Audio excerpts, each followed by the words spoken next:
That's a little bit better.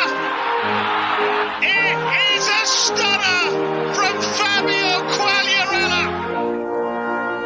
Top again for Jacko, who's in for Roma and scores.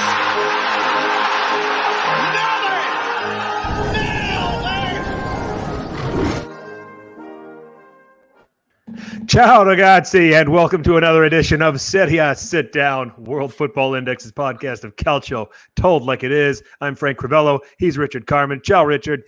Ciao, Frank. How are we doing on this evening? Just sorry to keep everybody waiting, but you know when it's quality content, they can wait a couple minutes, right? Right, and the chat is lively already. We just started the show, so that's good. Wonder what I had for dinner tonight. I had pulled barbecue pork with a side of broccoli. So nothing exciting. We had the Sunday sauce yesterday. Rafa's yelling at me because he doesn't want me calling it Sunday gravy anymore. I grew up calling it gravy. I don't know, what do you do? Did that yesterday. So that's that. So I see the chat is lively. They've been waiting. Stevie's on time this time. That's good. George is in the house. What's going on, my man? George got some Calorie Boys coming to help EDF out.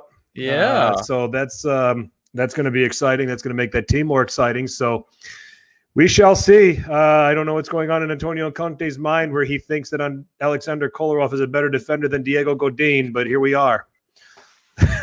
So. Oh, man. Yeah. And as Uncle Sharma asked on the scale of 1 to Jeremy Clarkson, how smug are you after that Kolarov decision? I don't know Jeremy Clarkson all that well. I assume he's quite smug. Yeah, he's not Frank Crivello smug, I guess. When am I ever smug? Only when you get the Capocannonieri pick. Yeah, only when I get the Capo. and my guy this year has won so far. But he's only played one game. So if we're on the Romelu Lukaku a goal tracker, he's on pace for 38. Pretty good. Score a goal a game. That's all you need. Of course. Yeah. I think the leader in the clubhouse is on 3 right now, if I'm not mistaken, Mr. CR7, which would put him on a pace for 57. So, I've heard of him before. Yeah, I'm familiar with his work. Chat, let's have some questions. Fire away. Tell us or ask us what you would like to know. I think we're going to get into a few headlines, and then we'll batch together. What happened on match week 2. We got some teams finally off of their first game. We got to see some teams for a second time. We're going to break it all down here. So top story right now, Genoa have anywhere from 14 players and staff testing positive for COVID at the moment. Could be throwing in jeopardy their match this weekend. And I do want to take a look at who are they playing this weekend? I don't know who they're playing, but so the big controversy is before the game against Napoli, everyone's like, "Are you going to play or not? You're not going to play?" They're trying to get people not to get the teams to play. They played regardless. Then they found out the 14 positive tests came up. Now Napoli's like, "What the hell is this? You didn't cancel the game. Then we got a big game against Juventus. Are you going to suspend that game? What's going on here?" So, it's a whole bunch of shit in the air right now, and it's a lot of people have answers. A lot of people have answers to give because we knew about this before the game that this is a possibility, and that it's another stain possibly for Serie A. Let's see. Hopefully they can get this quelled really quickly, but who knows? Yeah, Genoa plays host to Torino, so obviously Torino is going to be pretty aggressive in wanting to know what's going on. I believe. Yep. And that's on Saturday. On Sunday we have Napoli against Juventus. Or Napoli traveling to the J to play Juventus. So Napoli's obviously going to want to know. They've been getting tested regularly since the game. Just trying correct. To make sure no one's been positive. So right. So that's going to be something that's going to be interesting and is definitely going to be something worth tracking. I mean, it's the world we're in right now. We're going to have these interruptions and games are going to get moved and. I don't think the whole league is going to take a pause, George. I think we're at a point where games can be rescheduled and things can get sorted out. I think we're that far along in understanding what's going on with this virus that you're seeing leagues and you're seeing other sports doing that. I mean, here, Major League Baseball, they just, they postponed games. I mean, there were moments where teams weren't playing for up to a week, and then they got moved into double headers and so on and so forth. So So NFL is dealing with a little bit of a mini crisis right now this week as well, with a couple of teams, the Titans and the Vikings right now. I think it's largely with the Titans, and the Vikings just played them, so they're just doing things out of an abundance of caution. Yep. So things are going to get figured out in that regard, and I think that's really what you're going to see. I don't think you're going to see the league go on a pause. I don't think anybody wants to see that anymore. No. I think what you're going to see is you're going to see games just getting rescheduled, and everybody, so that everybody can properly get their ducks in a row and have an available squad to field for matches. Yep. So, transfer news. Let's get into that real quick. So Milan goes into the category of this guy completely balled out against us in a game, so we're going to buy him. As you would. Yeah. I believe that worked out pretty well for Manchester United 17 years ago when they traveled to play a friendly against Sporting Lisbon. Yeah. And after the game, Ryan Giggs went running to Sir Alex Ferguson and said, that Ronaldo boy, you might want to sign him. I'm not making that comparison with Jens Petter Hauge, but I watched the game on Thursday. I went back and I watched the highlights. I actually put the video clip. Somebody did a video clip of all of Hauge's highlights against Milan. And man, this guy can be a player. I mean, I love his range, his passing. A guy that demands the ball. Every time he passed, he moved. Can play on both wings. I mean, wow. Yeah. Created, finished. I texted the video to a friend of mine, and he came back and responded.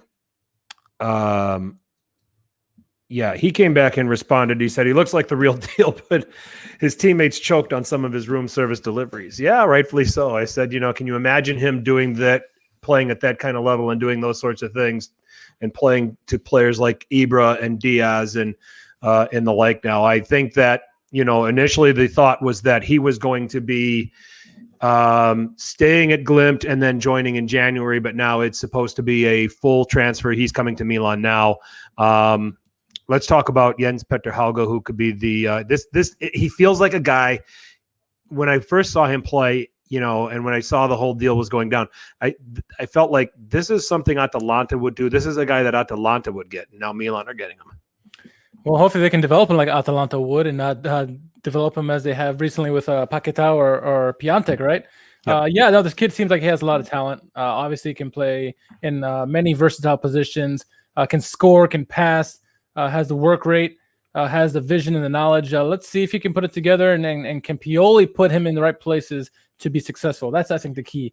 We've seen Pioli have a plethora of options, not necessarily great options, but options, and not necessarily putting the pieces in the right positions. Çalhanoğlu recently has started playing the position that he's flourishing in. Obviously, Rebic and Zlatan is Zlatan, but having trouble with Paquetá and guys before that. It'll be interesting to see how Pioli maneuvers this young man, and man, potential is there. Well, let's see, right? Agreed. So we will we'll certainly look forward to seeing what he can put together and how he can contribute. I mean, I'll make no mistake about it. He looked great last Thursday, but he's going to be somebody that's going to have to be brought along. If there's a place that he might contend for the in this 4-2-3-1 setup that Pioli is going to. You're probably looking at the left side and the right side. I mean, with the way Çalhanoğlu is playing, really, really hard to take him off the pitch right now. So we'll see. Yeah. And Rebic has a good relationship with Theo right now on the left. So you think the right side, which is the weak side at the moment, would be the ideal fit. But this guy can obviously he's very good. He had like 23 goals off the left-hand side. So agreed. Let's see. And then on the way out from Milan, Paquetá, it just didn't work, and he's off to Lyon. Yep. Best of luck to him. Hopefully he can flourish under, was it Rudy Garcia over there? So it's going to be, I'll still be watching him to see what he can do. Hopefully he can get to the potential that many people thought he would. But yeah, he just didn't work out for Milan. And, I had all the best intentions for him. I did like him while I was here, but he didn't live up to what, the hype was. And unfortunately, that'll get you every time. Yeah. Serie sit down is going up against the U.S. presidential debate. Thank God for Serie sit down. Amen. That's right. We went hands down on that one. So it's Cagliari's in the house. We got George here. They made some moves this last couple days here. Only I have earpieces and I have voices telling me what the answers are to the questions. So you're telling me the answers too, right? Yeah. Yeah. So that's they're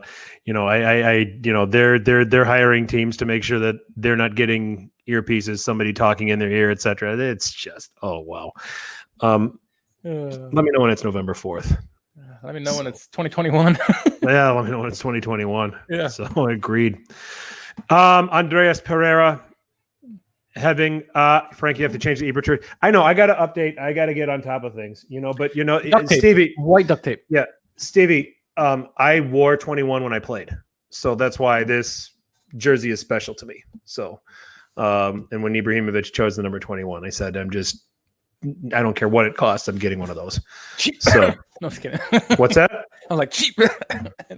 I'll update what I got here. I got the retro. I got the retro 2000 Italy jersey though. 2000 and 2000 when they reached the Euro final, and then in 2002 when they unfairly got eliminated from the World Cup, and they had, I think, over 3 games they had like 5 goals called back. I might have to get a Caputo jersey for the Azzurri. That might be something. I need to get a Caputo jersey. I still got to find out if I'm related to him. So it's not out of the you are. It's not out of the question, according to my godmother. So, because if anyone knows, she is like she's into our family history like that. So, Andreas Pereira to Lazio. This is a good get.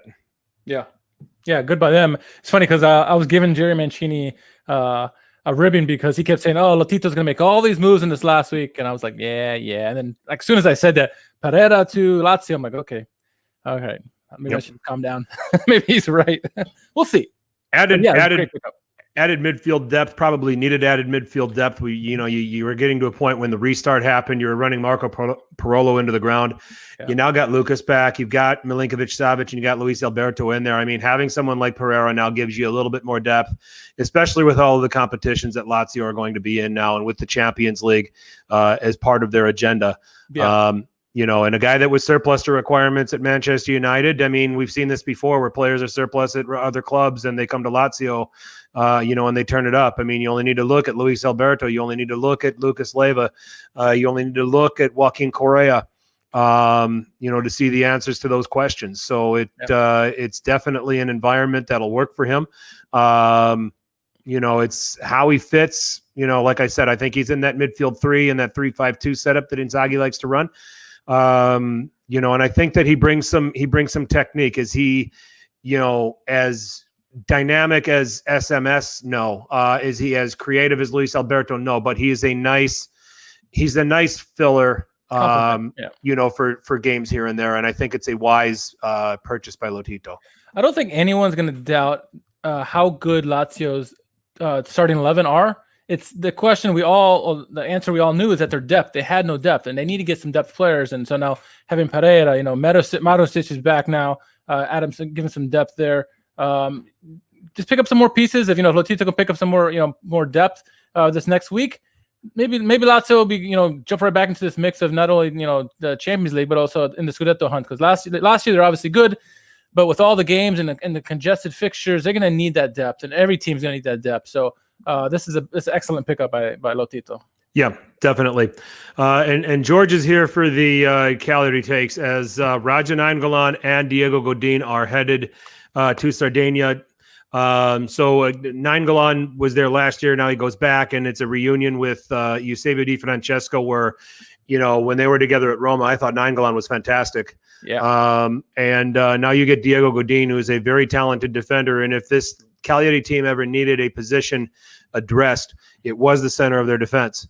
So now you got a guy with the leadership of a Diego Godin. It just did not work out in the 3-man defense at Inter under Antonio Conte. He goes into a system under Di Francesco where he's going to be familiar being part of a center back pairing, playing in a back 4. I think that these are solid gets, and I don't think, and we'll talk about Lazio here in a little bit, or I mean, not Lazio, Cagliari. We'll talk about them in a little bit here because it's a relatively slow start to the season for them, but I don't think we've got the entire story of what they can be yet under Eusebio Di Francesco. But Godin, Nainggolan, talk about him. Yeah, well, Godin, like you said, he was over at Inter. He was put in a system that he's not familiar with. Being in a back three, he's never played in a back three in his entire career, and trying to force someone to play in a position they're not familiar with, especially as someone who was stand out. Many thought that he should be able to adjust easily, but he obviously did not. And maybe in his second season he would have. Who knows? But he's going now back to his system, a four-man system that he's more comfortable with. He can marshal that defense, and I think we'll see a comeback year for Godin compared to last. And then obviously having Nainggolan there on a permanent deal is going to be huge for Cagliari. He's obviously the rock in the middle that they need, and hopefully, under EDF, he can maybe have a resurgence of his career as well, back to the days when he was at Roma. So two solid moves for Cagliari. I think they needed that, especially the defense, like you mentioned. That's definitely a position they certainly needed help with. They've had many troubled years with the center backs. So having someone like Godin's quality back there, having the intelligence, the mentality there, and the leadership that they need, I think it's going to go a long way for Cagliari, and hopefully they'll have a more stable year this year as opposed to last year. Sure. I mean, and when you take a look at it, I mean, I think that Godin is an upgrade over Ragnar Klavan. And if Di Francesco is smart, his center back pairing should be Velukovic and Godin. Yeah. And you have that, very similar to what you have at Milan with Chiar and Romagnoli, where Chiar is the veteran that can mentor Romagnoli, can mentor Gabbia. Velukovic is a young, promising defender. Yep. And, now you've got Godin, providing mentorship to him. Klavan stinks. He's been terrible for a long, long time. There's a reason why Klopp didn't want him, and didn't rate him after a while. And, he had a relatively solid game against Lazio on Saturday, but if there's a guy you're replacing in that back four to put Godin in there, for me, it's Klavan. Now, the midfield, it gets interesting because you have a lot of interchangeable parts over there at Cagliari. He started with Nandes, Marin, and Rog. Rog always felt like a winger to me. Yeah, I agree with that. But he had a front three of Joao, and we'll talk about this. Simeone obviously up front, and then he's flanked by Joao Pedro and Ricardo Sotil. For me, I think you get Rog back into a wide area, and you allow Nainggolan to play in part of in a midfield three where he's allowed to go forward and play behind the front three. I think that those would be, some of the tactics that you're going to see Di Francesco do. Yeah, no, I agree with that, and I think that's probably the way I hope that they go with, because I think if you can get some stability there, especially early on with the players that you mentioned, that'll go a long way. If they spend the first month or two trying to figure out the right pieces, it'll be a long, slow start for them. So I think the sooner that they can get chemistry together, the better it is for Cagliari and in the long run especially. So let's see. Hopefully in the next game we get to see Godin get a start as opposed to this last game. But it's I think things aren't up for Cagliari, and hopefully for EDF's sake they are, because he needs a bounce back after the last couple of trips he's had.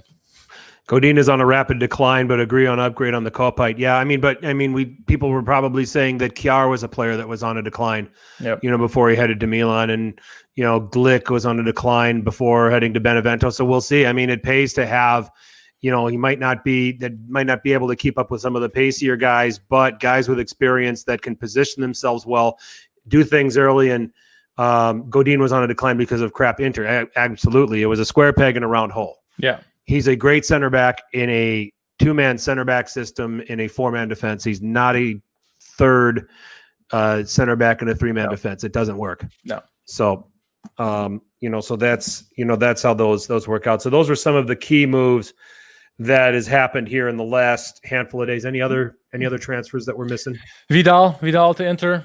It did finally happen. Yep. I believe so. Yeah. And then there was another one, but it's escaping me at the moment. Oh, Morata to Juventus. Yep. Oh. Rocco Fasano, Zio, Serie A sit down or hashtag debates 2020. Choice is clear. You're here, buddy. Year. All right. It's Rocco that's the voice in your ear, right? That's right. That's right. Conte only has a plan A, no plan B. That's true. Fair. Yeah.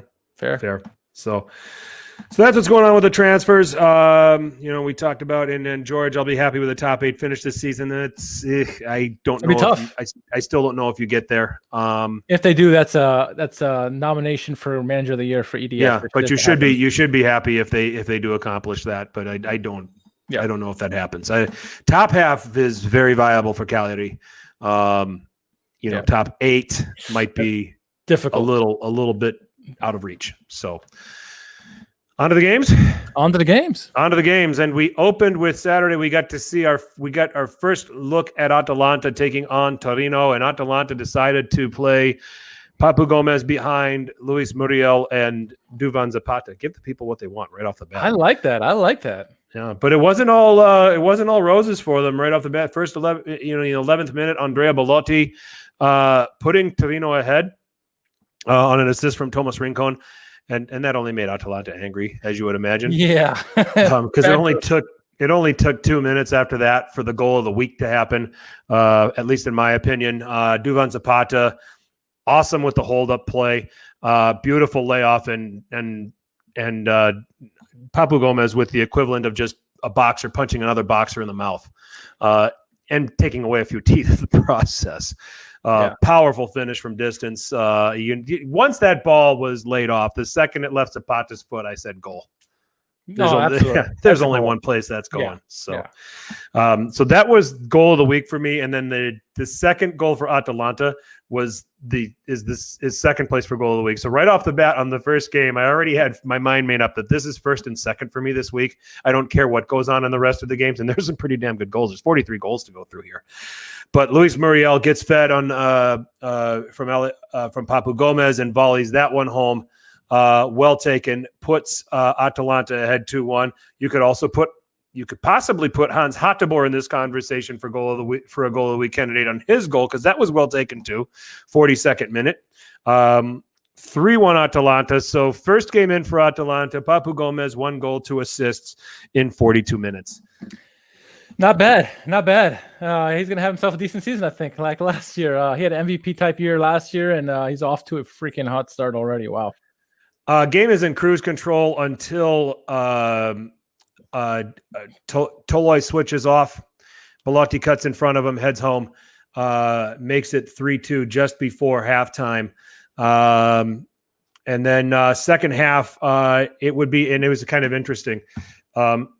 If Alexander Toole ever jumps in the chat, he can testify to this, because he and I were texting back and forth. He's my he has adopted Atalanta as his team. Okay. Following Serie.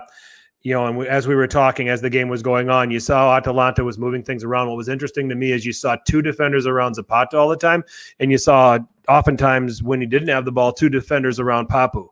And at that point in the first half, I texted him. I said, this game is screaming for a goal from either Darun or Freuler.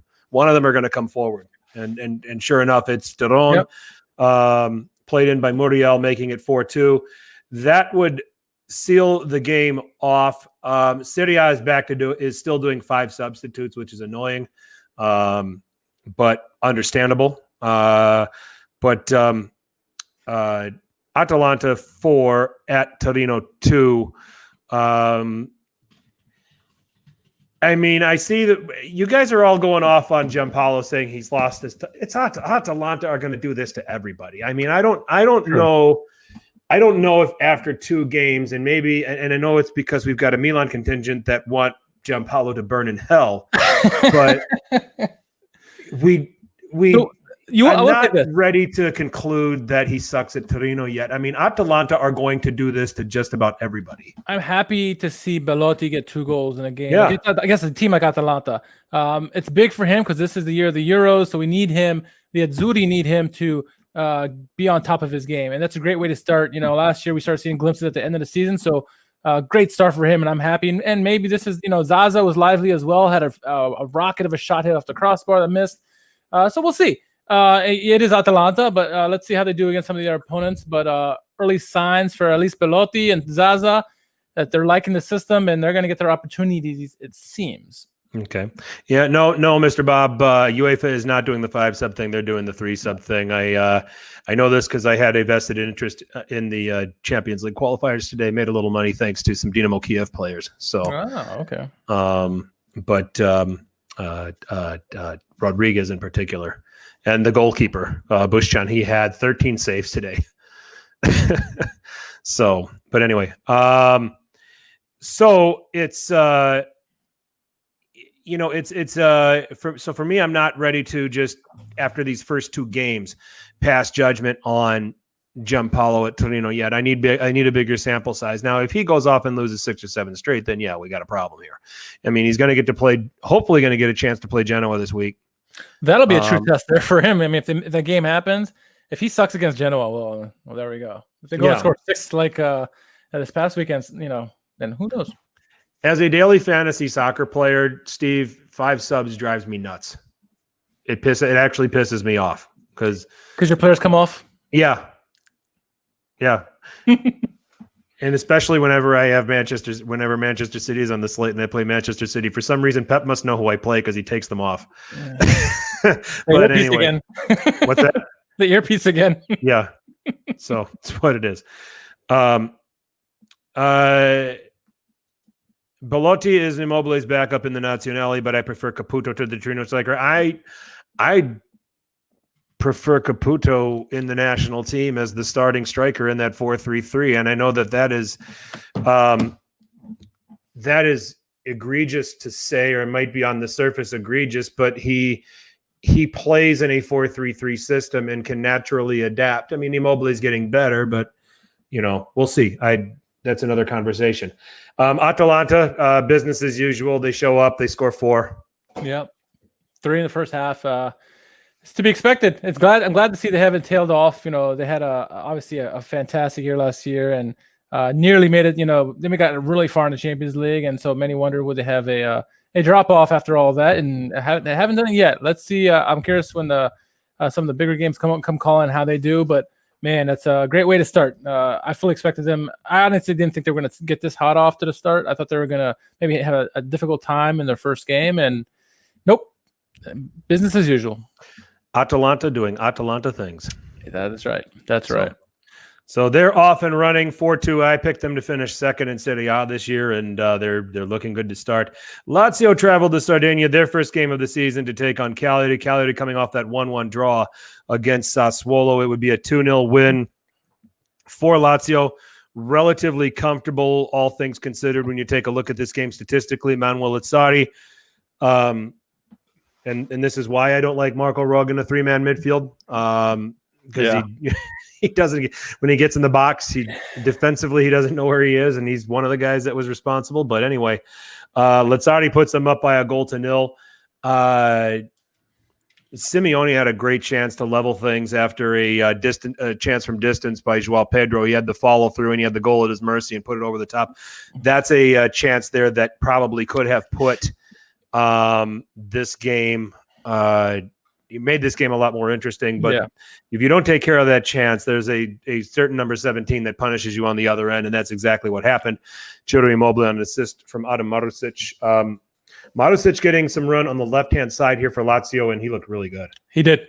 It looks like he could be the another piece that makes Lazio even more dangerous on the attack, and defensively, he's much more capable than his predecessor. So, great to have him back. I know for Lazio fans are happy. I saw Lazio Twitter a buzz with Marusic being back and playing very well in this game in particular. So I wasn't too big of a fan of their bright green jerseys, but I thought their play on the pitch was pretty good.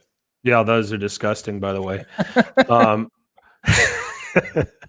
I mean, because this left wing back has been a problem for Lazio for quite some time now. They've been trying to figure it out in a number of different ways, and Senad Lulic just can't run anymore, so it's not him anymore, and it's Jordan Lukaku.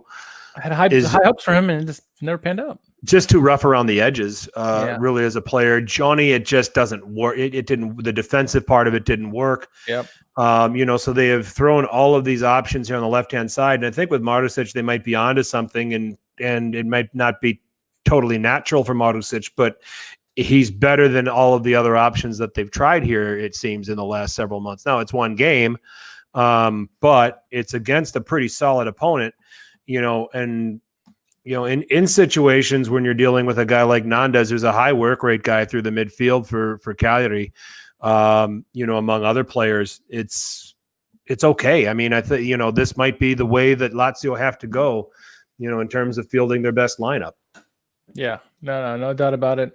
And so, yeah, let's, good start for Lazio at least. And having Marusic there is going to be, I think, definitely a bonus this year for them, and one less worry that they're going to have to think about during the game, and can focus on other things of the game, and including that midfield and just working their magic and getting the ball to Immobile and the guys up there. So good start for Lazio. Cagliari, not a disappointing loss. I mean, they were never favorites in this match to begin with, but Right.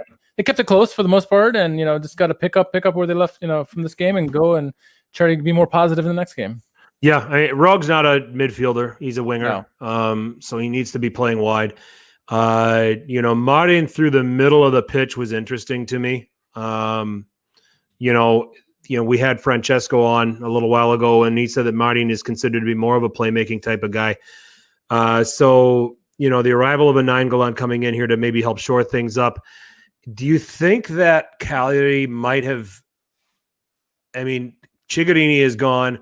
Ionita is gone. Those are guys that were midfield engine guys. Could this be an issue to not have enough of them now after getting rid of those two?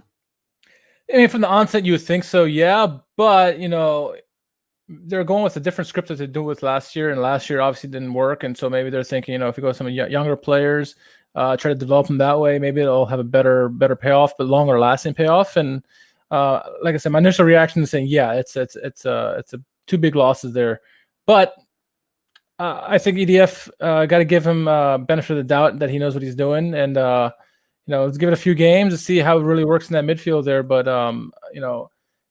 for me, at least there's two skill guys, two depth guys that you're gonna be missing, and we'll see if there's some guys can step up and fill those shoes. It's gonna be wait and see with those two guys, or for anybody who's gonna try to take that role. But if I were a Cagliari fan right now, if I were George, I would put faith in EDF that he knows what he's doing, and things will end up right over there in the midfield at least. Yep. So we'll see. It's again, I think another ninja gonna raise the alcohol levels at Cagliari. That's right. And the cigarette levels. And the club music. Yep. Not yet. So don't do that.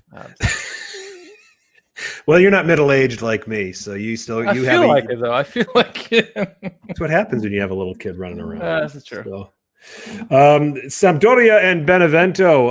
Sampdoria last seen getting pasted by Juve 3-0 on match day 1. Benevento's first game. Pippo Inzaghi back in our lives as a Serie A manager. It hasn't been terribly successful for him at previous places, Milan and Bologna. But let's see what he does here. And right off the bat, it wasn't pretty for him either. Fabio Quagliarella getting on the score sheet first, a simple tap-in goal after some nice pressure. Benevento trying to play out of the back, getting caught.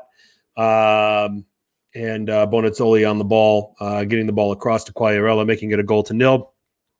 They double their lead after 18 minutes. Welcome Antonio Candreva and providing service to Omar Colley. Yeah. And making it 2-0. So right off the bat, Candreva's effect on this Sampdoria team is felt.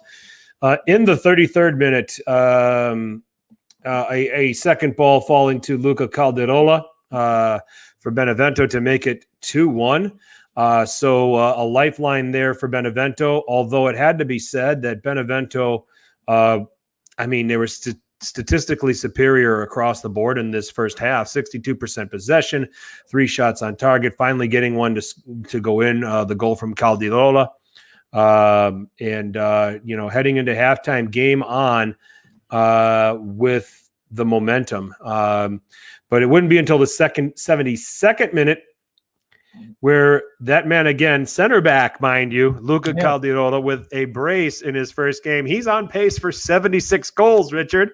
Wow. Do we get on the Luca Calderola bandwagon? Yeah, let's get the abacus out here. Let's see what happens here, huh? Benevento, goal scoring machine, Gonna go out on a limb and say he doesn't score next week.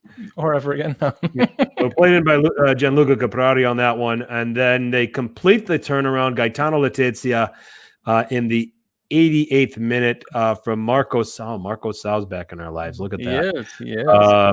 A 88th minute winner. Benevento go on and win the match 3-2. Candreva or no Candreva, Sampdoria. Uh-oh. I think. Wait. I'm sorry. Which side of the bet are you on with Jerry? Do you have Sampdoria finishing worse, or do you have Genoa finishing worse? I have Genoa finishing higher. You have Genoa finishing higher. I have Genoa finishing higher. Oh, it's not looking good for me right now, but the season is long. But yeah, if you compare the games that both these two teams played, Sampdoria looks like the better of the two teams at the moment, which I'm losing, which is fine because I wouldn't mind getting a Sampdoria jersey. But that's beside the point.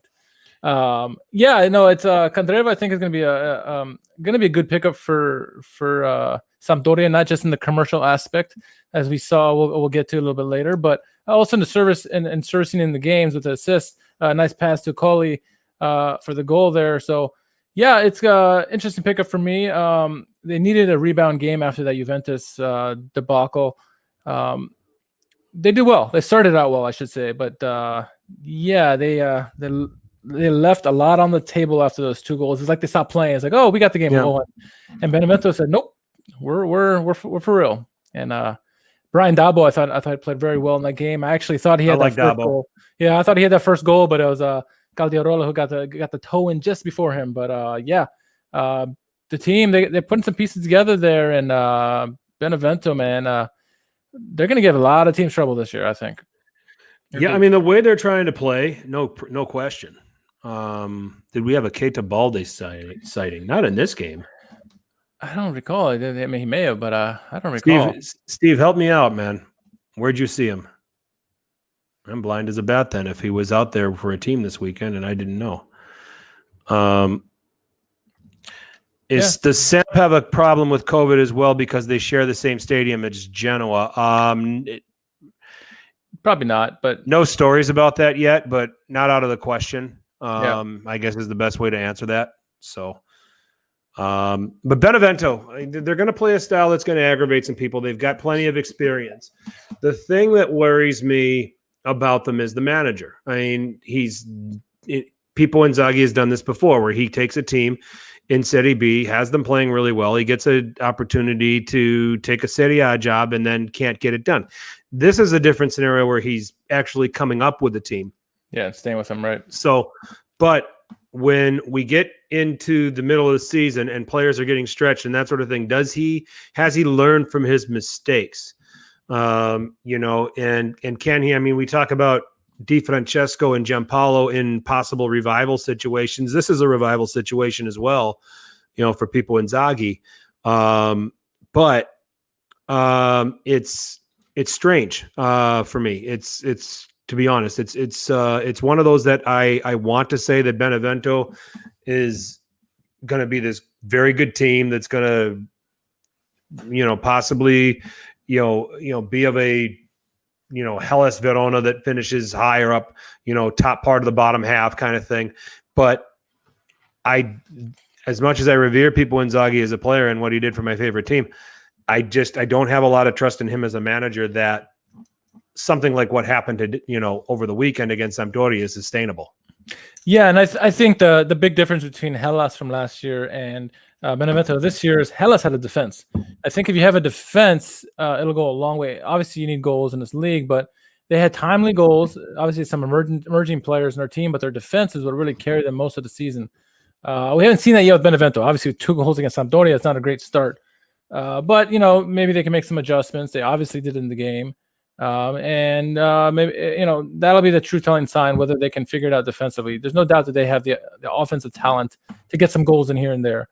But can they stop teams is the big question mark. And we knew that Hellas could. We didn't know that, but as the season went on last year, we knew that Hellas could play defense. They were one of the best defenses in the league for long stretches of the season. So we'll see. Yeah, we'll see is right. All right. Well, right this way for Pazza Inter. We always love Pazza Inter. It's Of always course, great. of Always course. a great thing. And Yeah. right off the bat, Alexander Kolarov's presence is felt back there, and I don't know what the hell that was, but it ended up on Giacomo Bonaventura's feet, and he puts the ball across for Christian Kouame to put Fiorentina ahead by a goal to nil. And there would be a penalty. This was a dive when it happened, and the referee was just a sucker for it, and they went to the VAR. The Lautaro Martinez incident is what I'm referring to, with Cáceres. And they canceled that penalty. They got it right. Yeah. Thankfully, good taste prevailed there. I'm just surprised Martinez didn't come out of that with a booking, because that was a dive. Yeah, I mean, normally in those situations, the person does get a yellow card. I mean, I thought it was a dive as well. He kicked Cáceres in the back on the ankle, and yeah, I mean, I'm glad they didn't give the penalty ultimately, because I thought that would have been a really cheap way to get a goal for Inter. But they made the right call, and so VAR again on top of things. At least on the peninsula, they've been better than most places in Europe in terms of VAR, certainly in the United States. So yeah, they got one right. So I can't complain there for me. Yep, for sure. They would level the scoring at just before halftime. Lautaro Martinez from Nicola Bernal is going to have a great season. He's another one. We talked about Locatelli potentially being a beast this season. But Bernal is another one that's in that category. I mean, I think he ended the restart in really good form, and he's starting off really well too. No, yeah. Sorry, I was reading the comments about Pazza Inter there by Mr. Bob. Says Serie isn't the same without Pazza Inter. Yeah. Agreed. So repeat your point again. Barella. Yeah. Another beast in the making this year, in my opinion. I think so. I think it's going to be a strong season for him. And again, much to the point of Belotti earlier, we need Barella to have a strong season going into Euros. And he was on the ball, making all these runs during the game. I thought he looked very lively on both ends of the pitch, and it's certainly it's a great thing for Inter to have one of their midfield players really step up, and I think he'll have a dominant role in the midfield. I think this year for Inter, sure. more frequent starts as opposed to last year. Sure.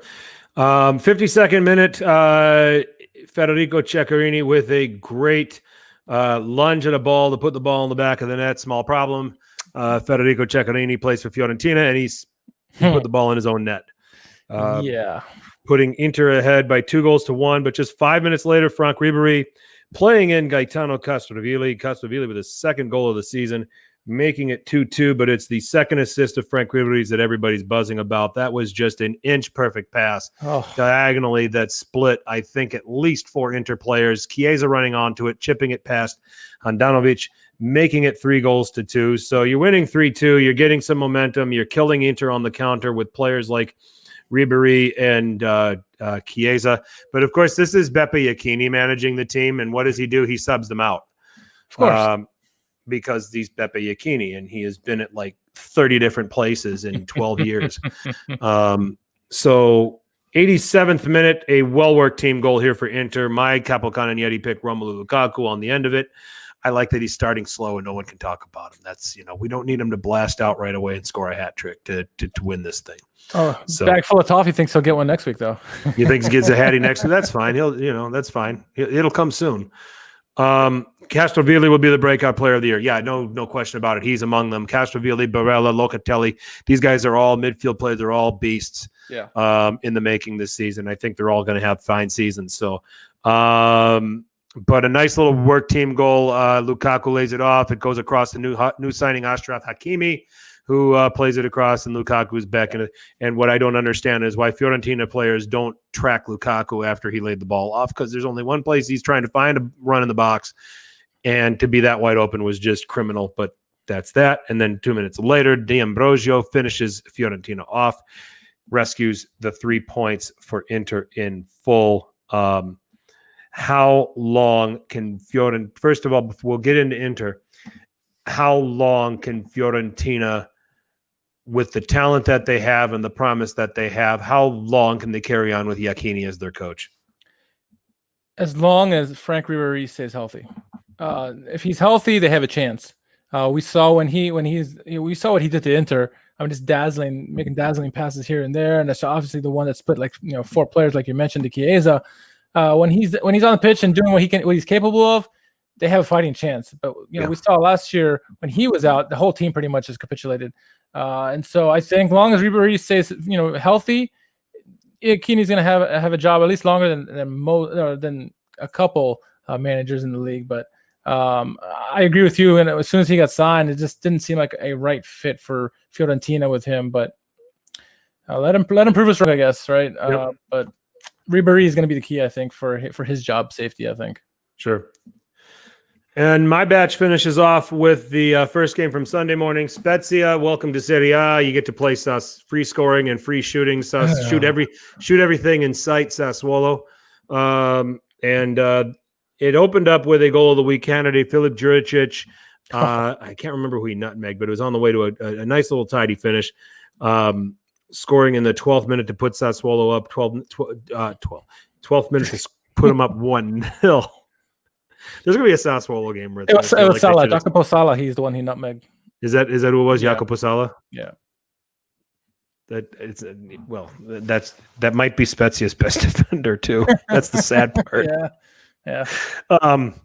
But that puts him up a goal to 0. Oh, by the way, during the time that we recorded this, VAR reviewed another Francesco Caputo goal that got called back. My goodness, man. So because one got called back in the 23rd minute, Francesco Caputo should have had 4 goals in this game. 3 of them got called back, rightfully so. But still, man. That's just hard luck. And I think wasn't there a game last season where Sassuolo had like 3 or 4 goals called back by a VAR review? I think it was against Inter. During the 3 goals restart. Taken back, yeah. This time it was 1 player. Man. Crazy. 30th minute though, it equalized Andrei Galabinov from Matteo Ricci. So Spezia feeling good about themselves going into halftime with at 1-1, despite the fact that Sassuolo had 67% possession, 9 shots, and really had a foothold on the game. But it was the second half where Sassuolo would finally pull away. A penalty in the 64th minute where Domenico Berardi would step up and finish that. That put Sassuolo ahead by 2-1. 2 minutes later, Gregoire Defrel from Francesco Caputo after some fine pressing from Sassuolo. Berardi winning the ball, releasing Caputo, dropping it to Defrel. 3-1 at that point. Gregoire Defrel did so well in the 66th minute, scoring that goal that 3 minutes later, De Zerbi took him out for Hamed Junior Traore, which isn't a bad substitution. No, it's not. So, but still. 71st minute, Francesco Caputo gets another goal canceled. And then in the 76th minute, Caputo finally gets a legit goal played in by Gianmarco Ferrari. And I think he turned and looked at the assistant referee when it happened. Yeah. Are you sure? Just to make sure. Are you sure? Are you sure, Tim? Yeah. So can I have this one I finally? would too. Oh my gosh. All right, so Sassuolo, they took 33 shots on Cagliari. They were a little nicer to Spezia. They only shot 17 times this time around. But, this is why we rate them so high, and it might be Spezia, and they should do that to them. But this team is free-flowing. They're attacking, and they don't care who they play against. They're going to play their way.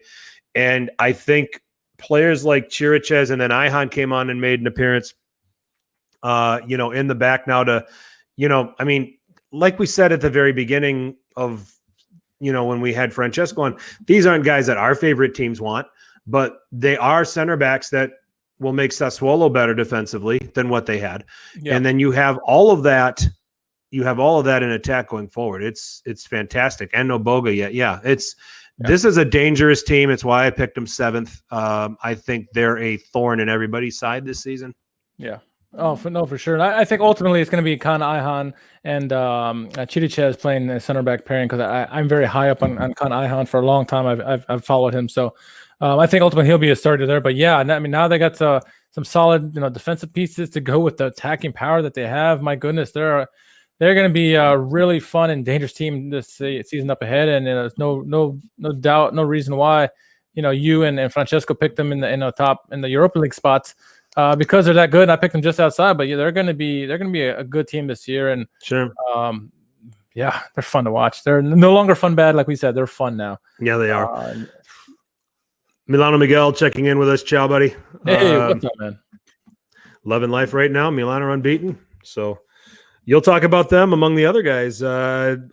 Spezia. I mean, and they scored the first goal. There's that, right? That's a positive sign right there. But yeah, they were never in this game. I mean, they just were never in this game. Sassuolo's too much for them. I think it's going to be that theme throughout the year this year. Yeah. I mean, obviously Sassuolo is a different team. Obviously, like Atalanta, they can score a lot of goals. But I think they need to focus more defensively, be more disciplined, and try not to be as open. Because teams like Sassuolo or other teams that have that attacking punch will make them hurt. So they need to be a little bit more disciplined, maybe a little bit more behind the ball. Try to soak up the pressure and maybe get teams on the counter. I think that'll be the way for them if they want to have any kind of success this year, because if they try to be as open as they were in this game, teams are just going to eat them up all season long. Awesome. We're not missing much with the presidential debates. My brother just texted me and said that both sides are embarrassing right now. Is Serie A better off going back to 18 teams in the league? For the sake of the quality of the league, yes. But they're never going to do it. Yeah. I don't know if I want them to do it. Yeah. Because I feel like every year there's a couple teams that probably could stay up. I mean, 2 teams almost certainly should go down, but it's hard. It's hard. It's a difficult decision to make. Like you said, for quality wise, for sure, it'd be better. But I don't know. I'm one of those guys that say keep the 20 teams in there, but I don't know. More goals at least, right? Yeah. That's a positive. So all right, let's get on to my batch of the games here. It started off a little slow for my batch here. It's Hellas hosting Udinese. There's a couple people who watched the game. I wasn't one of them, but no, I'm just kidding. This is an interesting game. We knew it was going to be a defensive game all along. Both teams hard pressed to get goals. We did finally get a goal in the 57th minute. It was screaming for a goal all game long. We finally got one in the 57th minute. Nice little curler from up close from Favili. 1-0. That would be all the goals in the game. Much of what we expected, Frank. We didn't think it was going to be a barn burn by any stretch in this game. Both teams kind of gave us what we thought there was going to happen, and Hellas had always had to been the favorites in this game, even slightly. We thought they were probably going to win, huh? I don't think that Hellas, I'm revisiting the notion of Hellas Verona, and I don't think they're going to drop to the degree that we might have assumed. I agree. And I don't, and not because they got a 3-0 forfeit win over Roma, but I mean, I think when you look at the makeup of this team, it still fits what Juric wants to do. It doesn't have some of the, quote unquote marquee names, at least by their standards, that played last season. But I love the combination of Faraone and DiMarco as their wingbacks. Yeah, absolutely. I think they're both very promising players. Favili has a landing spot where he's going to get a lot better service now, and I think can be quite useful. Di Carmine unfortunately got hurt in this game.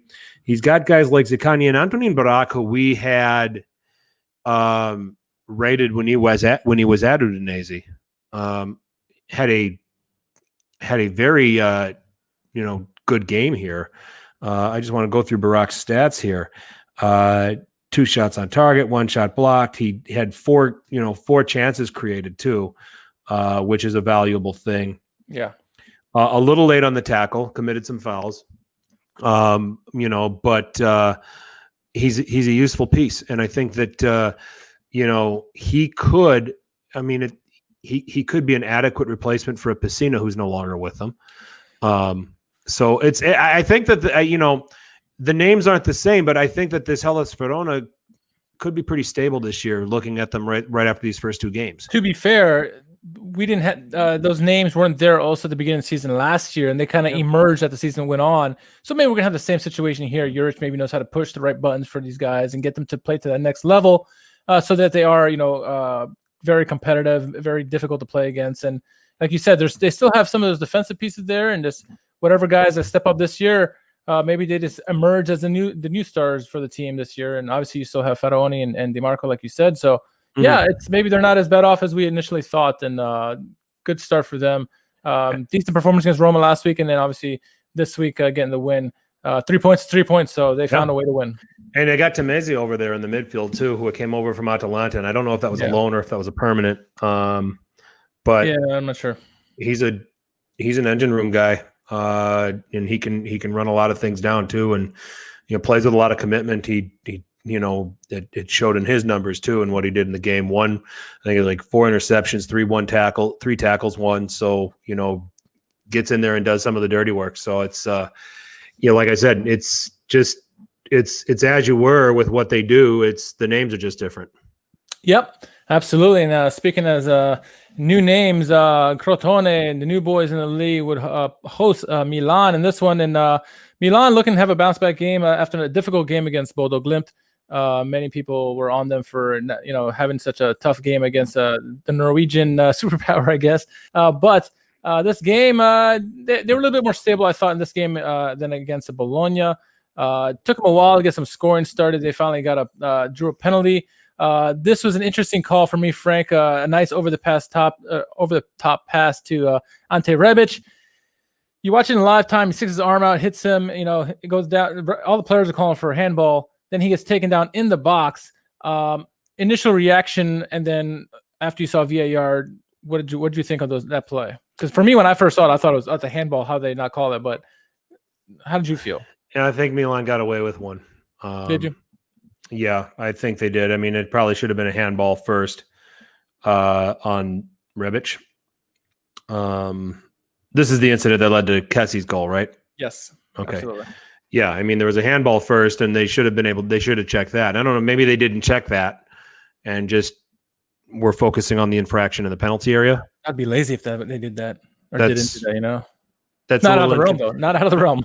That's a little inconsistent of them, actually, because they have, to be fair, as much as we can rip on VAR, they have caught those things. So I think we got a gift. Milan and their fans got a gift on that one. Yeah, and that was actually my reaction. But you know what? I'm sorry to interrupt. Yeah, we deserve a gift once in a while. I mean, for Christ's sake, how many times? Yeah. So So that's it. Yeah. No, absolutely. But I was gonna say that I too thought that we got a gift. But the more I watched it, I finally paused it at the right moment, and it looked like possibly hit off his chest. It was very close. I don't know. Yeah. They did get away with one, but Frank Kessie steps up, puts it away as he normally does. He's this cool, calm, and collected on those goals, on those plays, and scores the goal. 1-0 for Milan. And then the new man, Brahim Diaz. Nice play, nice passing between I think it was Calabria and Çalhanoğlu. Either way, a block shot by Çalhanoğlu ends up finding Brahim is what we're going to call him, I think. He scores a nice goal. Good for him to get his first goal. 2-0 for Milan. After that, it was pretty much just set up shop and see out the win. But it's good to see that the new guy gets a goal for Milan there in the 50th minute. First off, name. Are we calling him Brahim or are we calling him Diaz? That's the big debate now with Milan Twitter with him. What are you going to call him? I can call him either. Milan Twitter just likes to look for things to argue about. Love them all dearly, but Christ, call him whatever you want. Call him a stud because that's what he is, but 10-1 in the gift department with Juve. In terms of penalties. Okay. Oh yeah. So, well, yeah. That's our one. So Juve will get 10. That's what he meant. But anyway, did it show that the team lacked not having Zlatan for the last couple of games? That he is our main catalyst up top, at least. It seems like the team isn't as free flowing, isn't as lethal without him there. I don't think. I mean, Crotone, you could get away with it. I mean, just because I just think they're so bad. Yeah. And they did. I mean, they weren't as clean as we'd want them to be. In a game like that. The Bodo Glimt game, I think, exposed Milan a little bit more in terms of when you don't have that reference up front that can help absorb things, that can hold play up and can get people involved. And when you don't have that, presence on a consistent basis, your game, it gets a little bit harder to play. And it presents the opposing team to have some freedom, going forward, because they won't look at who the other striker is and say, yeah, that's a threat. So that maybe give Glimt a little bit of freedom to go ahead and take their chances going forward like they did in that game. Now, here, Crotone, who's going to create that threat that Glimt did? They still had their opportunities, though, I feel like. Milan were totally, they weren't totally, stout back there. And I thought Crotone still had opportunities here and there. They weren't great chances, but they had opportunities, I thought, more than they should have. And I agree 100% with Steve. Rebic looking at a place up top. He's not a striker. He's a support striker. Yeah, at best. Or somebody that's got to play off to the side of a guy like Ibrahimovic. So Colombo was solid. Yeah, on Thursday, but he's not Ibra. No. He's not scaring anybody. No.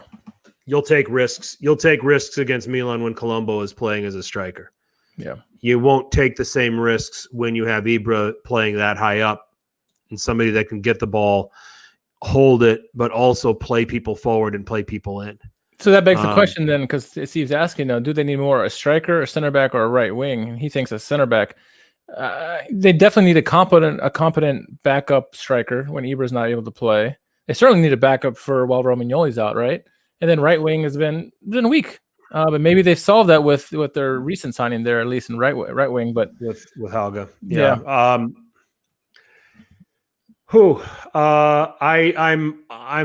with Steve. I want another center back.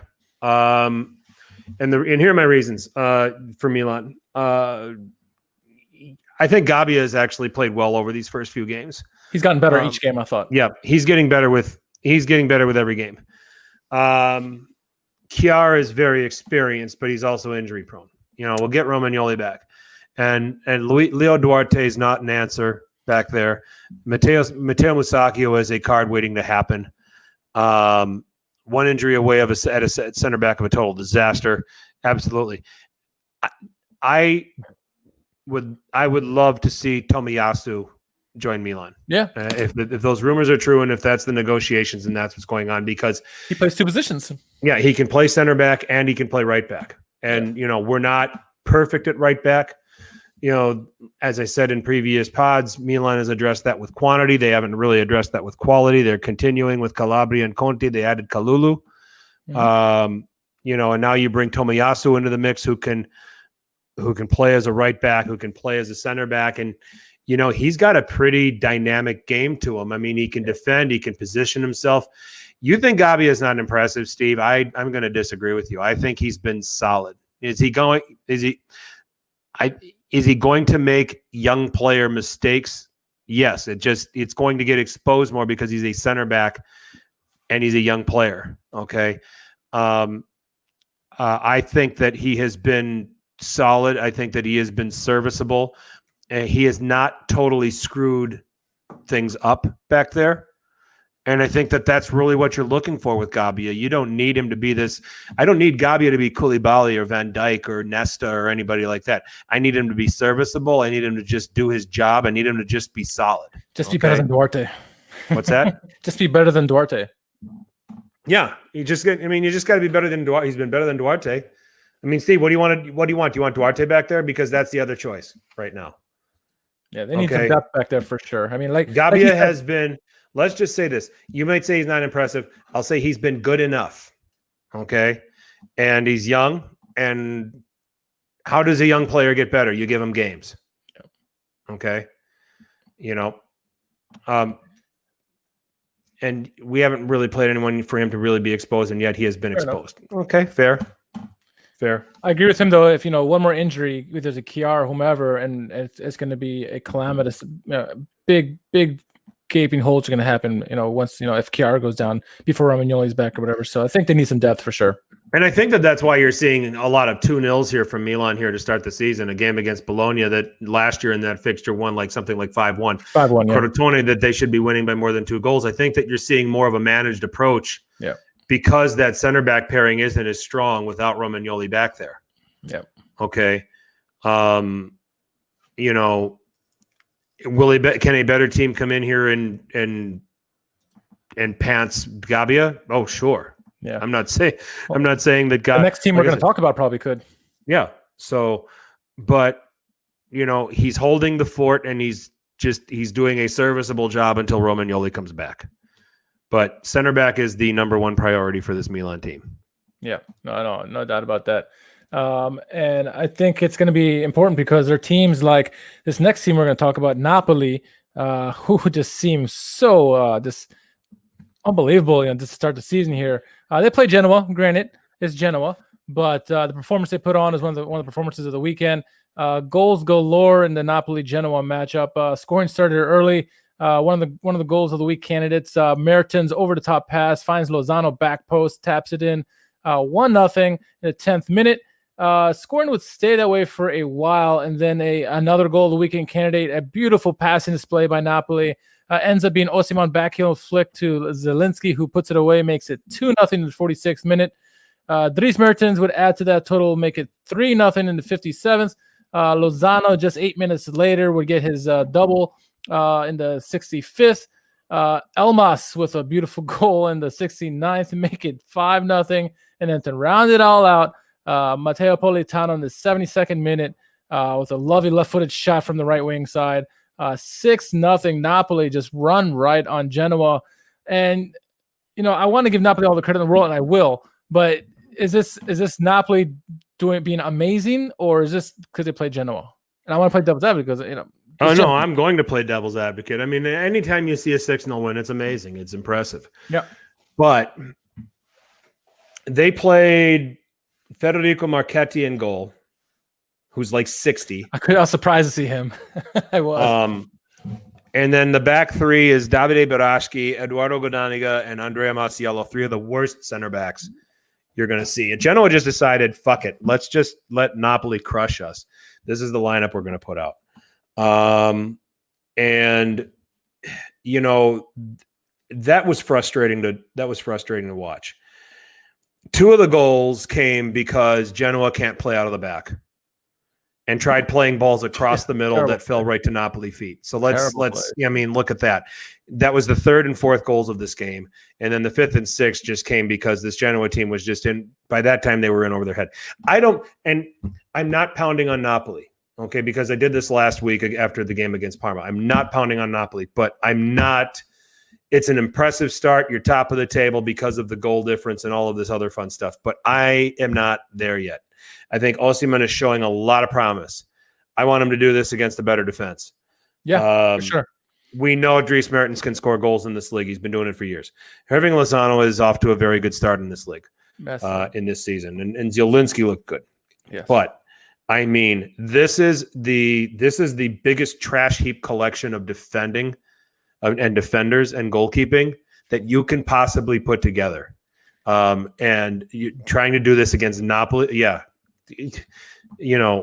I mean, it's just like you're in for a beating, and you got a beating. You deserved a beating. When you're pinning your hopes on guys like Goldanigo, who's been garbage all throughout his career. Masiello, there's a reason why Atalanta didn't want him around anymore.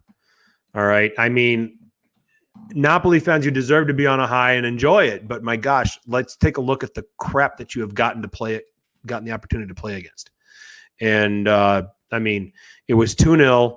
Third goal came from Genoa trying to play out of the back and for whatever reason wanting to play a ball across the middle, and it went to a Napoli player and then it dropped to Mertens.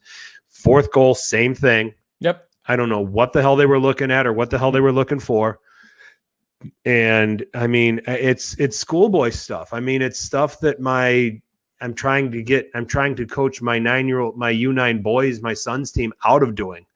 They like making those kinds of passes, into the middle where all the pressure is. It was a freak show. I mean, Genoa legitimately did not look like a Serie A team. Far from it. They look like a mid-table Serie B team with the way they performed. For sure. But I do think this Napoli team is for real. I mean, we know that what they are going to do is be very disciplined defensively, not give you much. But what I think these first two games have shown is that it's given them confidence. So when they get to those bigger games, see how they perform, and they'll at least be full of confidence going into this Juventus game. If that game does, play, They'll be full of confidence. Osimhen, he needs those two kind of games. Lozano as well after last season. He needs those kind of games to give him some positivity. It's going to do them well. Now, obviously, we want to see what they do against better opponents like Juventus, and maybe Juventus aren't all as cracked up as we thought and originally after the first week. But I like what I saw. I love the passing that they had. It looked a little bit glimpses of a little bit of Sarri ball previously with the passing and stuff like that. Granted, it's Genoa. Training cones could have defended better, Richard. But they got to still put the goals in the back of the net, right? Fine, but shit, it's Marchetti. He can't even move anymore. Yeah, that's true. I mean, it's just you're still starting Mattia Destro up top, who we've already we've talked about many times how much. Yeah, Steve, thank you. Let's stop overthinking things. I agree.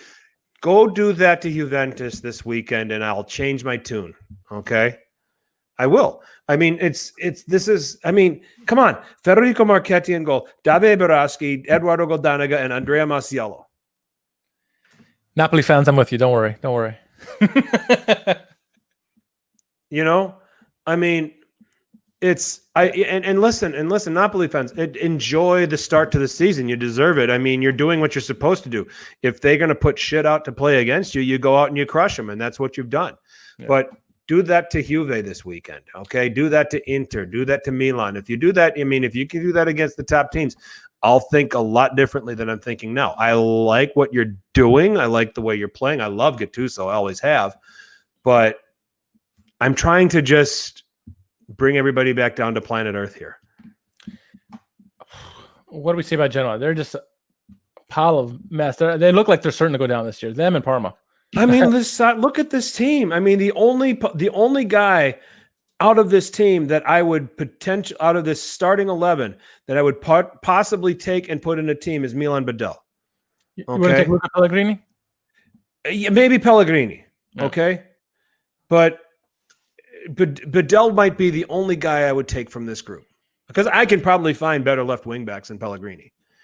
Okay, but I mean, Badel's decent, and the poor bastard has to go and run and cover for everybody. Yeah. And I mean, Piazza it hasn't worked out wherever he's gone so far. And Destro's been terrible for years. It's just Zappa Costa can't stick anywhere. I mean, it's just, this is like a ragtag collection of crap. And, 6-0 is appropriate. Yeah. You shouldn't, it's not something, honestly, I love my Napoli friends, but you should beat a team like this 6-0.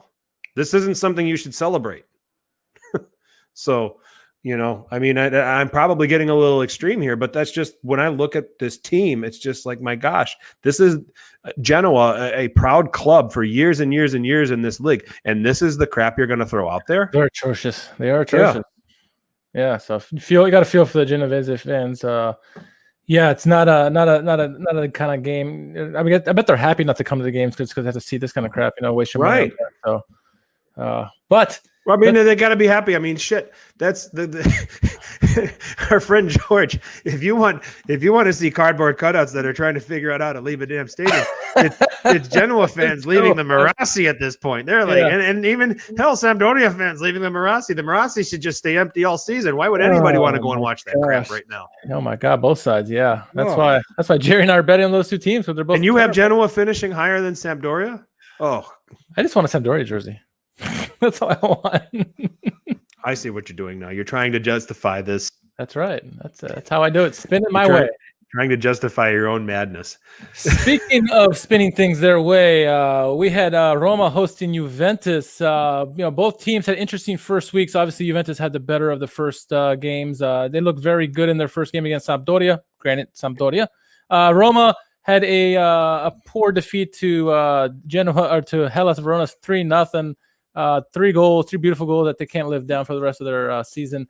But this game was interesting to start, to say the least. First off, in the 31st minute, there was a penalty call on Rabiot in the box. A good call, in my opinion. That was led to a penalty for Veretout. Veretout stepped up to get the goal there. And then an equally a good call in the 43rd minute, Ronaldo trying to get it past, I guess it's Pellegrini.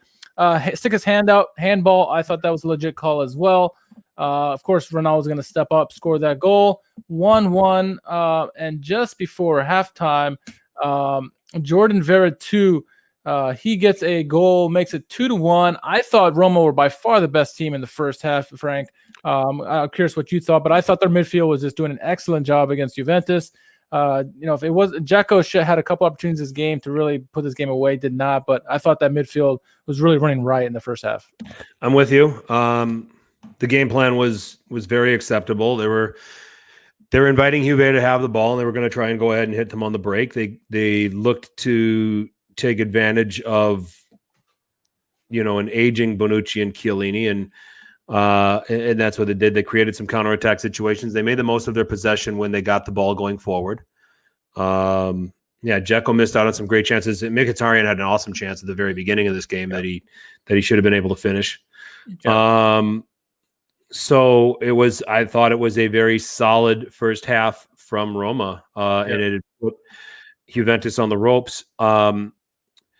I think that playing Morata, and we talked about this last week, I think Morata's a guy, this felt forced, with Morata right off the bat. I think that there was some learning curve stuff going on with getting him acclimated with playing with Ronaldo. There wasn't as much freedom. The game gets, with a guy like Morata, which he's not really a 9 in the sense of, just standing in the center or waiting for balls to come into the box. He has a little bit of mobility to him, but you're jamming that in there when you had Ronaldo and Kulusevski working so well in the first game against Sampdoria. You had Cuadrado and Fabrotta operating as wing backs, so you had that working out. So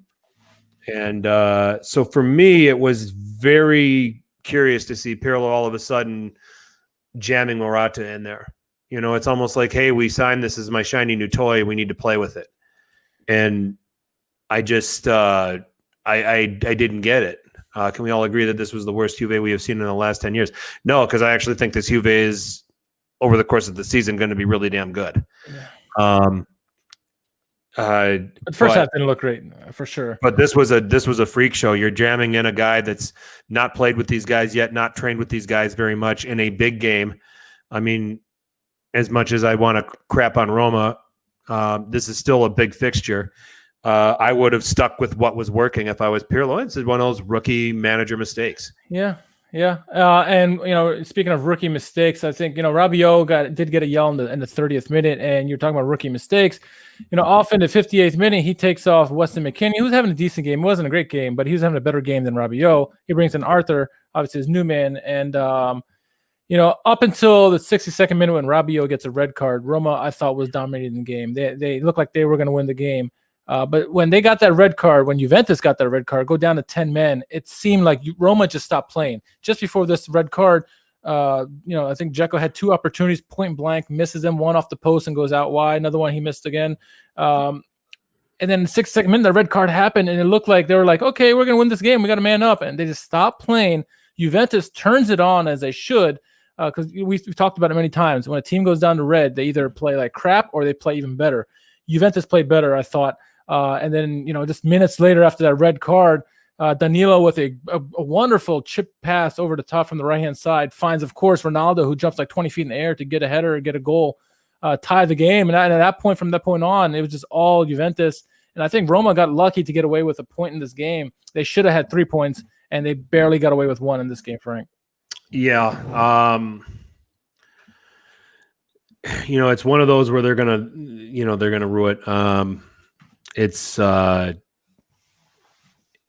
But I think that Juventus are going to look at this and say, even man, with the man, we should have taken advantage of a very inept Roma down the stretch, and finish them off. And they didn't. But so at the end of the day, a point is fair, largely because of the ineptitude of Roma. Yeah. And the fight back of Juve with what they did in the second half. Why did Fonseca only make 2 subs? He brought on Bruno Perez for Davide San. He basically took out he did a like for like with Perez in for Santon, and then he adjusted the formation when he brought on Diawara for Pellegrini. Yep. and got them into, I believe that made them more of a 4-4-2. So no, that was, he brought him on for Spinazzola. So yeah, that would have been a 4-4-2 or a 4-3-3 of some sort. By the way, Spinazzola, I think, has had a fantastic 2 games so far with Roma. He's looked really good in that left back role. Obviously, an improvement from Kolarov. I thought he's looked very lively in his first 2 games, and good for Roma in that sense. But I think Fonseca's playing like a scared manager at the moment.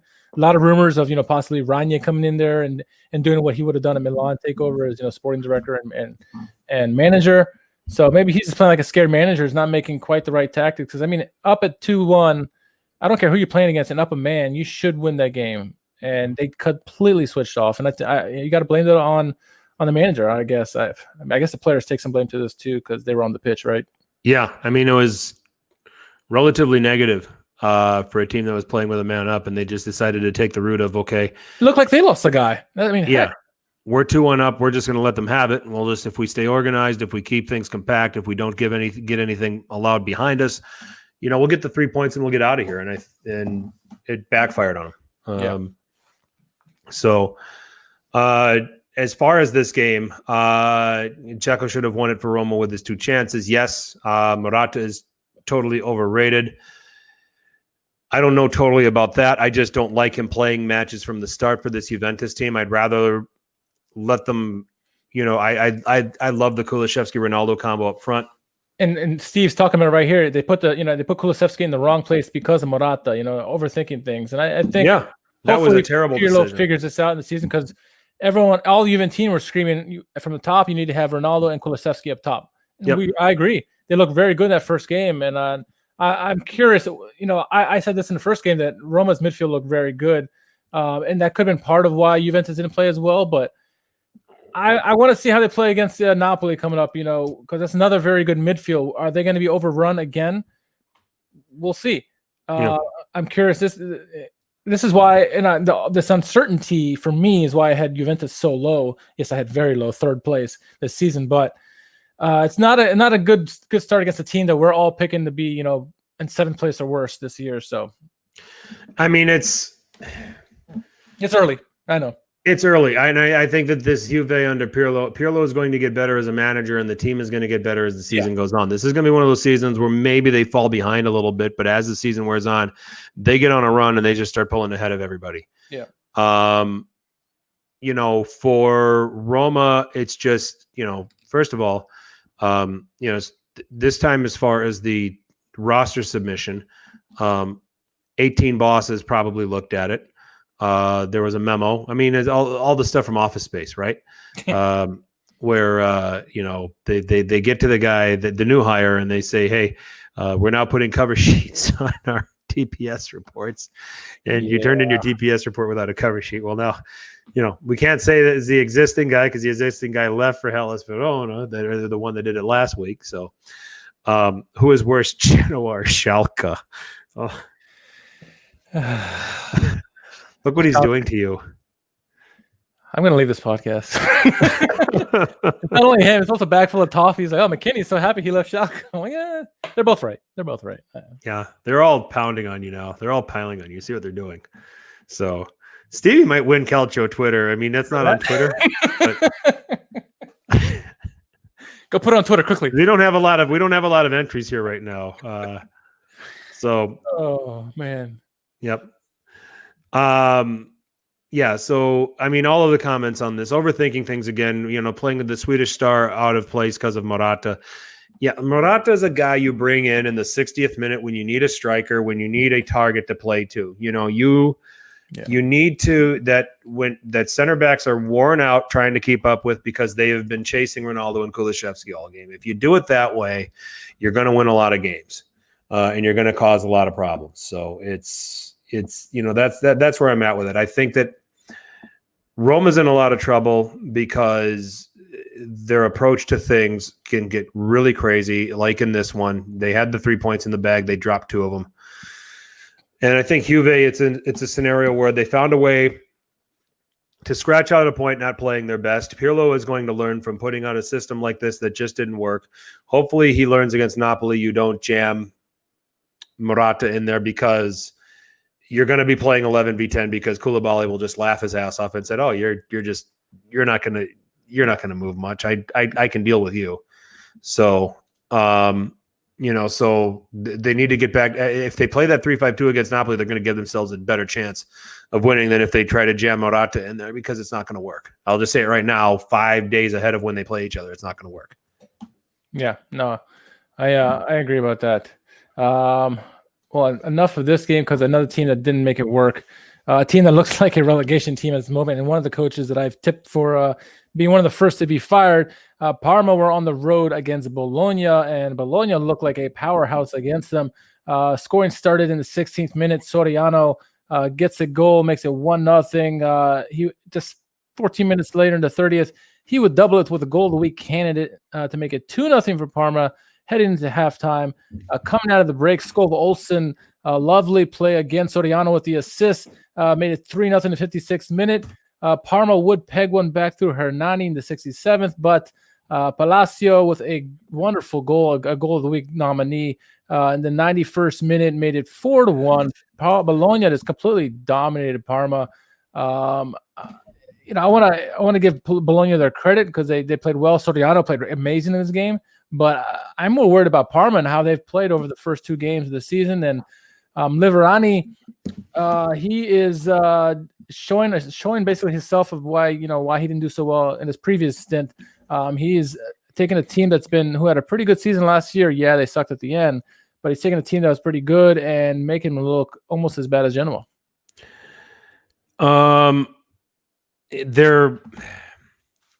His tactics are very aggressive, and he doesn't have the. Is this an adjustment period just because they haven't figured him out yet in terms of what he wants to play out there? Oh yeah. Parma under D'Aversa were a team that could hit you on the break, and were very effective at it. And they had Kulusevski. Not having Kulusevski is obviously an issue. The midfield is reasonable for this league. Brugman, sure, yeah, Brugman's good. Yeah, Brugman's good. Kuchka is reckless at times. Hernani's skilled. I think Kurtic is still there. You put him in the mix sometimes, or maybe he's not. Well, he wasn't on the bench. So, but you had Kulusevski, Gervinho, and Cornelius as your front three. So you had the ability to hit off the break. You had a big target that you play out to, and then you have Kulusevski and Gervinho running off and getting balls. And if you don't play to the target, you can play to those 2 guys running out. So all of those things are options. And right now, Gervinho is still there. Karamo is there. He's not Kulusevski. Karamo's solid, but he's not Kulusevski. And then this Jacopo Dezzi is, a guy I just need to see a little bit more of. So, but I think that Liverani is trying to massage some of his concepts into this. They're a departure from what D'Aversa does. And one of the things, and you can play word associate. When you associate Liverani's Lecce, it's bad defending, and we're seeing bad defending at Parma, and it's leading to goals. And Bologna took full advantage.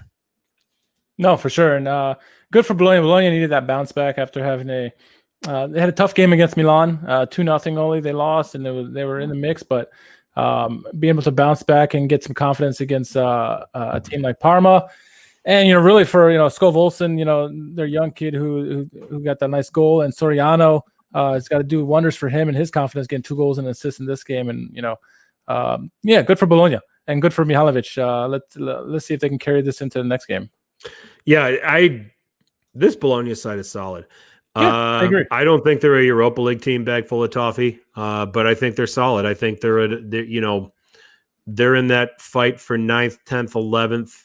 Kind of in there with Cagliari, and I think the way they're running, I think Hellas Verona too. It's not a knock on them. It's that's how good the teams up in the top 8 are. They're really good.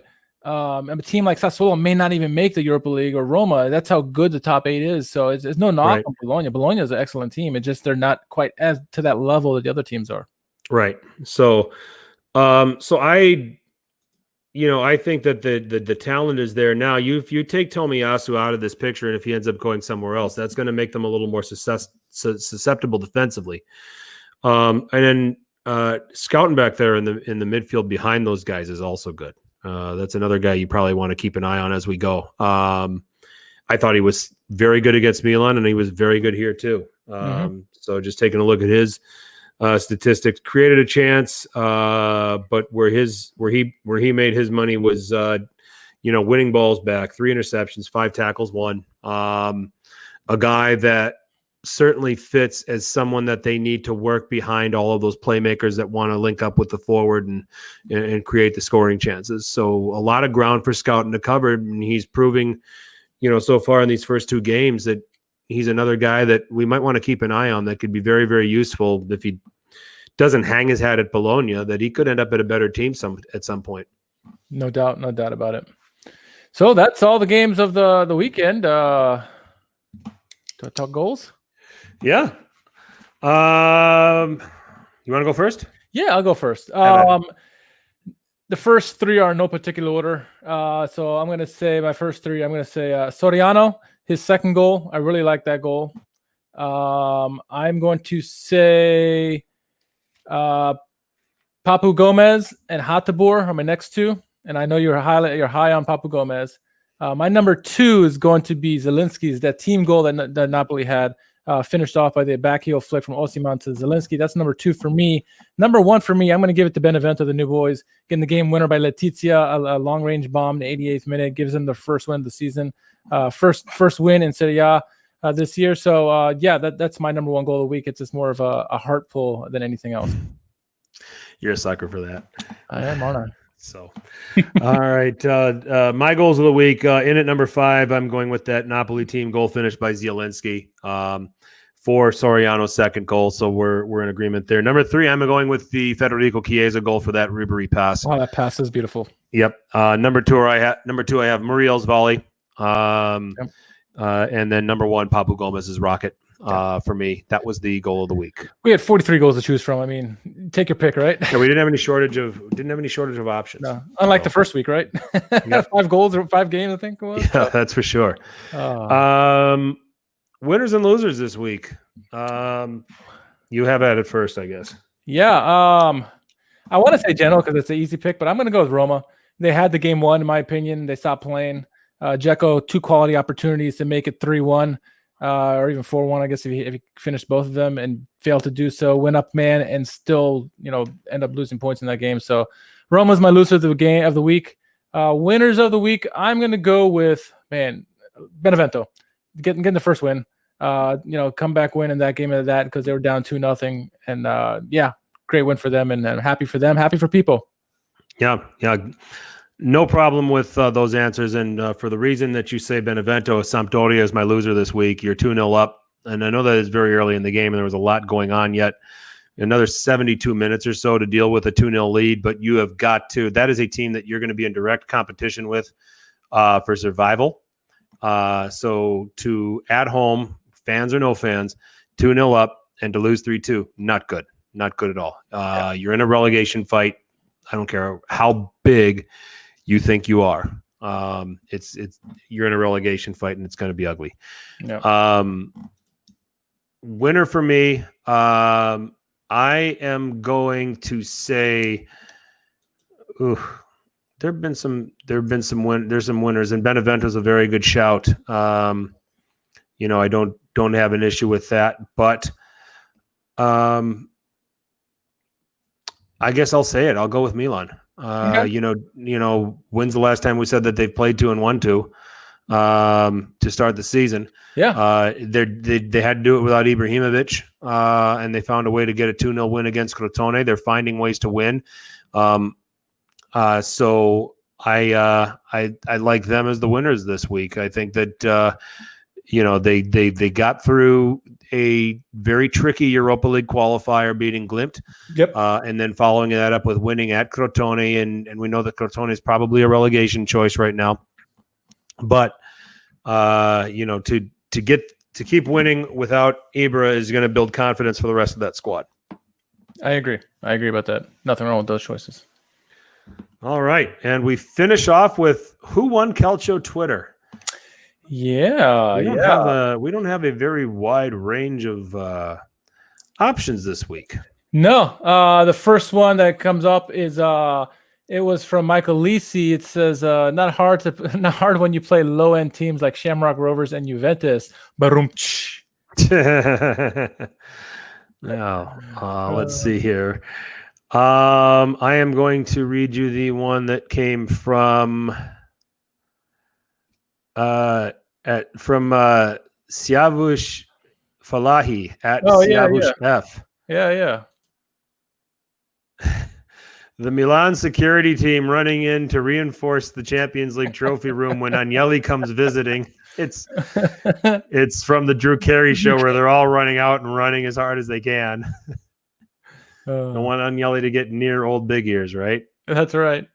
So let's see. I saw you nominated Sampdoria with their Quagliarella and Candreva commercial that they had. Yes.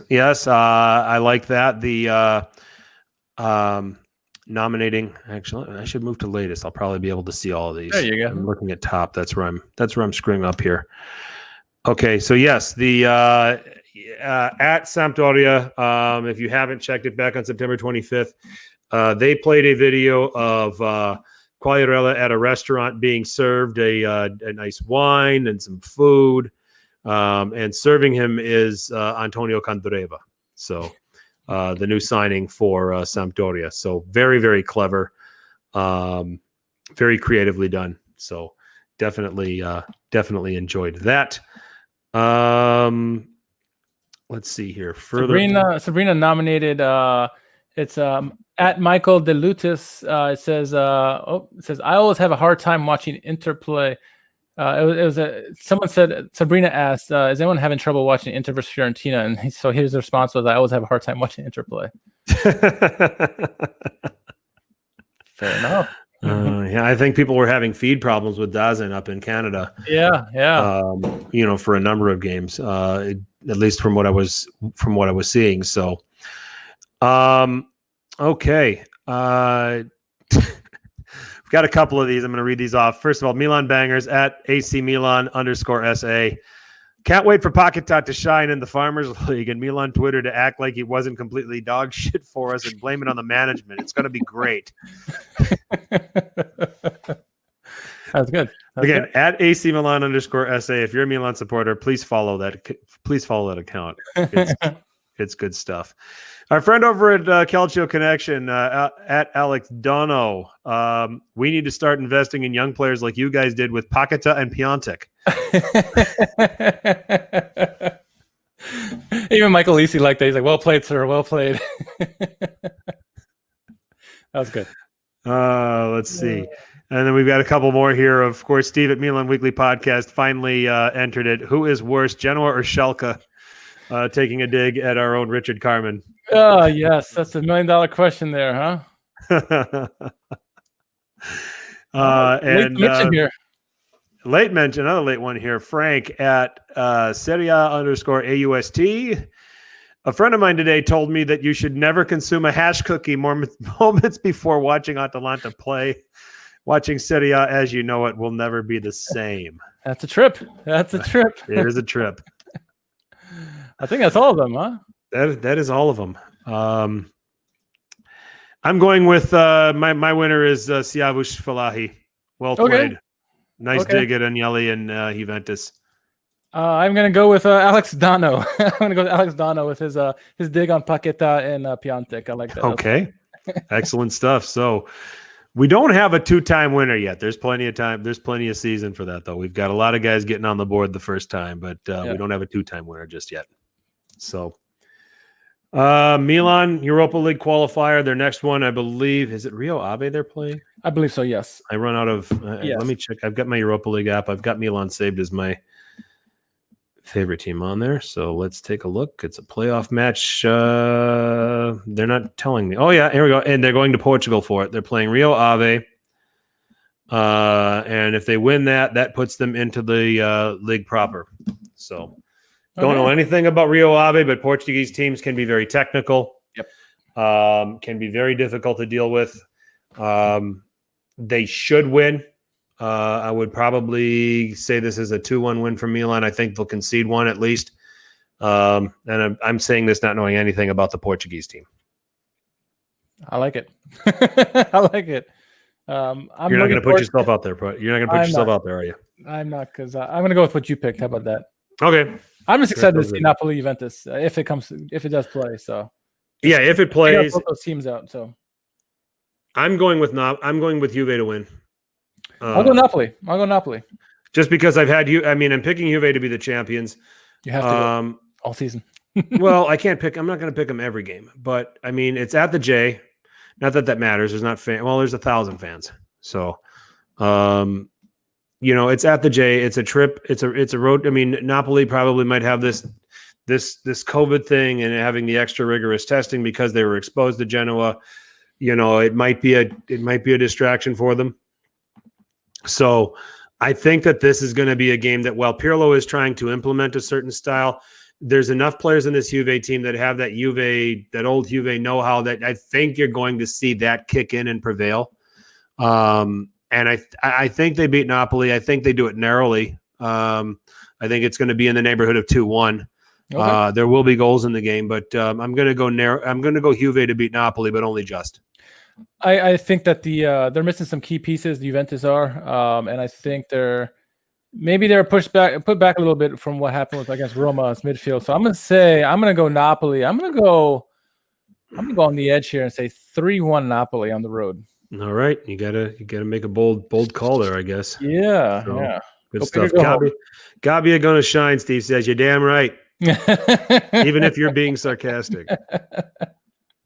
We're gonna. I mean, he and I are disagreeing. From what I watch, I mean, if at this stage in his career that he's just being serviceable enough for Milan, that's fine for me. I'm not expecting him.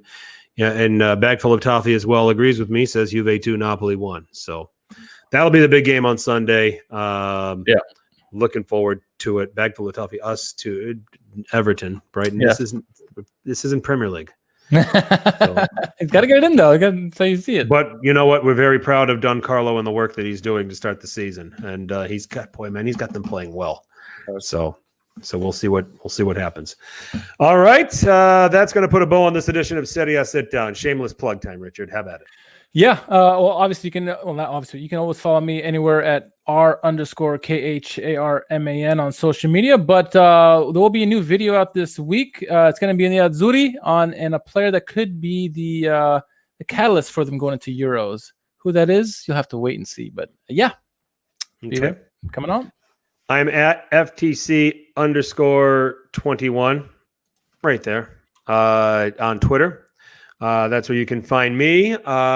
Serie Sit Down. We have our own channel on Apple Podcasts and SoundCloud. We're on Stitcher, Spotify, iHeartRadio, just about anywhere you find podcasts. You can find Serie Sit Down. Here on YouTube, drop a like if you enjoyed this video. Subscribe to the channel so that you can get notifications for when we go on the air or when we drop a video. Stay tuned to us. We try to stay as connected as possible to what's going on in the peninsula. And try to bring it to you with the most honest opinion of what it means, player, team, etc. Richard did do a poll, talking about individual players, talking about, and I think that was the prevailing one there. So you will see some player profiles here coming through, whether it's from Richard or from myself. If I can get some equipment upgrades, I don't have the nice fancy high def. You got a phone. Well, I got a phone. I got to hold the phone, and I got to do this, and this. I'm making excuses, but I'll do it. So we'll talk about some player profiles. We'll get into that, and you can also find us on at Serie Sit Down on Twitter, on Instagram. We're also on Facebook. Check us out in the social media world. Drop comments, drop questions, anything you want to see for future podcasts. We're happy to provide that for you. So, chat. You guys came through big time, man. You guys were all awesome. What else were you going to do? Watch two old men yell at each other? You could watch two old men yell at each other here. I was just saying, we're doing that right now. and you're not going to be angry about it either.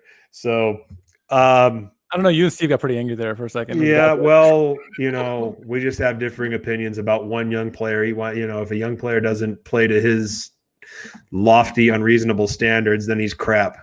So, hi, Steve. So thanks for joining us in the chat. Thanks for listening. We appreciate it all. He's off to make a panni. Have at it. So I'm off to finish my beer and head to bed. So we all may like different teams. We have a strong community here. Absolutely, George. Thank you all for listening. For Richard, I'm Frank. As always, tell your paisans about us. Ciao.